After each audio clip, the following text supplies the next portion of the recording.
السلام علیکم، آپ دیکھ رہے ہیں کے نیوز چینل۔ خبر شامل کرتے ہیں ساہیوال سے۔ ہمارے نمائندے علی حسن قصوری کی رپورٹ کے مطابق district traffic officer Sahiwal doctor Asif Kamal کی ہدایت پر عمل کرتے ہوئے روزانہ کی بنیاد پر ضلع بھر میں ٹریفک ایجوکیشن ایکٹیویٹیز کا سلسلہ جاری ہے۔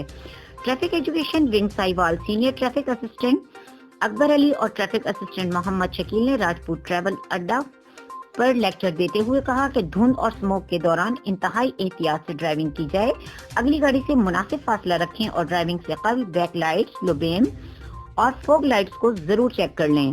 انہوں نے پبلک ٹرانسپورٹ بالخصوص بس، ہائیس، وین اور دیگر گاڑیوں کو روک کر فوگ لائٹس، ہیٹر، وائپرز اور انڈیکیٹرز کا معائنہ کیا۔